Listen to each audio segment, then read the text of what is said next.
दोस्तों, मैं आप लोग के लिए लेके आई हूँ समान अध्ययन की मोस्ट इंपॉर्टेंट क्वेश्चन जो आपके एग्जाम में अवश्य आएंगे। तो आप सभी प्रश्नों को बेहद ध्यान से देखेंगे और नोट करते जाएंगे। चलिए देखते हैं आज का हमारा पहला प्रश्न।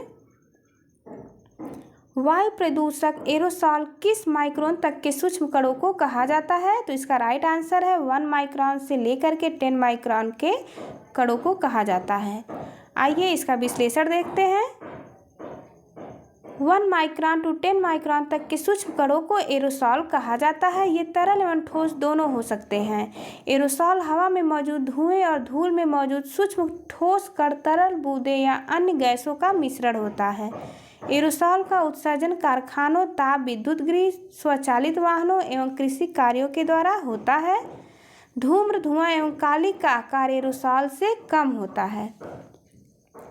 अगला प्रश्न हमारा, power grid corporation of India limited company है, तो यह किस प्रकार की कंपनी है? इसका राइट आंसर है महारत्न कंपनी है। अगला प्रश्न हमारा, आइए इसका विश्लेषण देखते हैं। हाल ही में power grid corporation of India limited को ग्रीन ऑर्गेनाइजेशन ने ग्लोबल गोल्ड पुरस्कार से सम्मानित किया है। भारत सरकार के विद्युत मंत्रालय के अधीन यह एक महारत्न CPSU कंपनी है। इसे कंपनी अधिनियम 1956 के तहत 23 अक्टूबर 1989 को नियमित किया गया था। पावर ग्रिड एक सूचीबद्ध कंपनी है जिसमें भारत सरकार की 51.34% हिस्सेदारी है और शेष संस्थागत और निवेशकों और जनता की हिस्सेदारी है। अगला प्रश्न हमारा, भारत सरकार ने किस वर्ष तक पेट्रोल के साथ इथेनॉल के 20% सम्मिश्रण का लक्ष्य निर्धारित किया है? तो इसका राइट आंसर है 2025। आइए विश्लेषण देखते हैं। ऊर्जा के क्षेत्र में आत्मनिर्भरता प्राप्त करने हेतु इथेनॉल सम्मिश्रण कार्यक्रम सरकार का एक प्रमुख केंद्रित क्षेत्र रहा है। E20 पेट्रोल के साथ 20% एथेनॉल का मिश्रण है।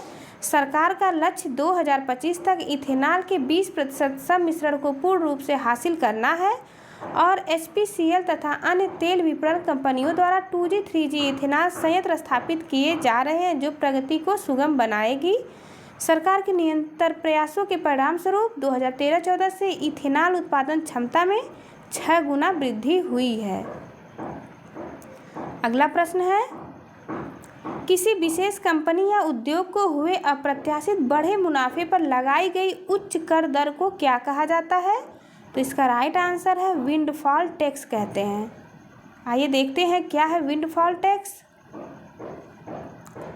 विंडफॉल टैक्स किसी विशेष कंपनी या उद्योग को हुए अप्रत्याशित बढ़े मुनाफे पर लगाई गई उच्च दर को विंडफॉल टैक्स कहा जाता है। चलिए देखते हैं अगला प्रश्न, मोस्ट इंपॉर्टेंट क्वेश्चन, ये कई बार परीक्षाओं में पूछा गया है।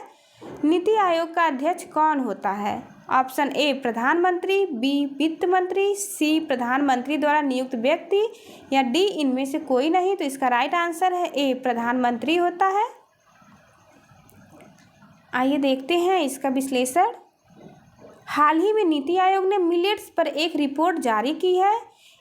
यह रिपोर्ट मिलेट्स मूल्य श्रृंखला के विभिन्न पहलुओं में राज्य सरकारों व संगठनों द्वारा अपनाई गई बेहतरीन व नवीन पहलों का ब्यौरा सामने रखती है। नीति आयोग के बारे में देखते हैं।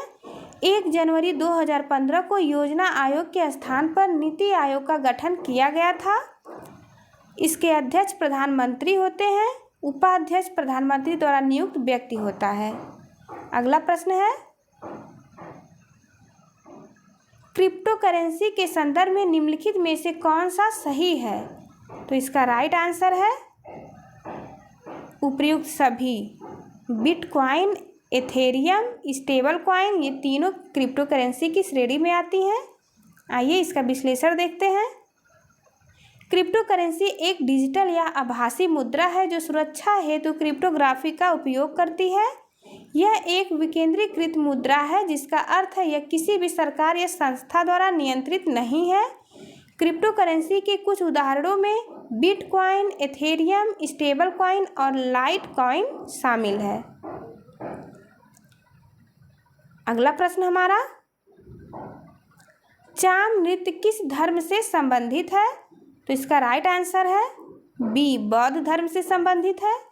आइए इसका विश्लेषण देखते हैं। युवा और खेल मामलों के मंत्रालय द्वारा आयोजित G20 के तहत युवा 20 पूर्व शिखर सम्मेलन को लेह और उसके आसपास भ्रमण यात्रा के साथ शुरू की गई। युवा 20 के प्रतिनिधियों ने हेमिस और थिक्से मठों द्वारा दौरा किया और लद्दाख की समृद्ध सांस्कृतिक विरासत को देखा। हेमिस मठ में प्रतिनिधियों ने प्रसिद्ध एक रहस्यमय और ऊर्जावान मुखौटा चाप नृत्य देखा। यह पवित्र नृत्य बौद्ध तांत्रिक प्रथाओं को परिलक्षित करता है।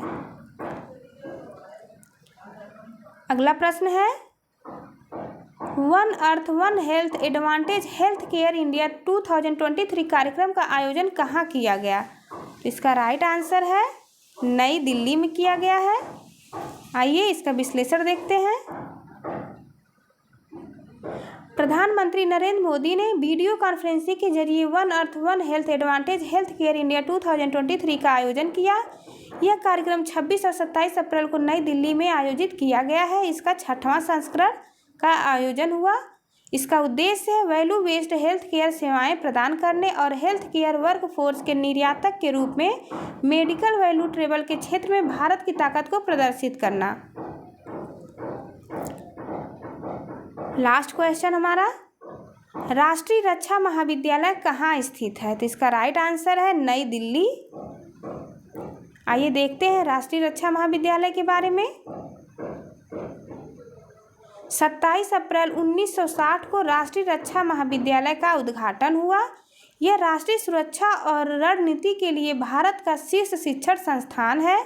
एनडीसी नई दिल्ली में स्थित है। यह रक्षा मंत्रालय के अधीन कार्य करता है। मई 1959 में कैबिनेट रक्षा समिति ने एनडीसी की स्थापना के प्रस्ताव को मंजूरी दी थी। नेशनल डिफेंस कॉलेज की स्थापना यूके के तत्कालीन इंपीरियल डिफेंस कॉलेज के तर्ज पर की गई थी। Thank you for watching. चलिए मिलते हैं आपसे अगली वीडियो में, तब तक के लिए नमस्कार।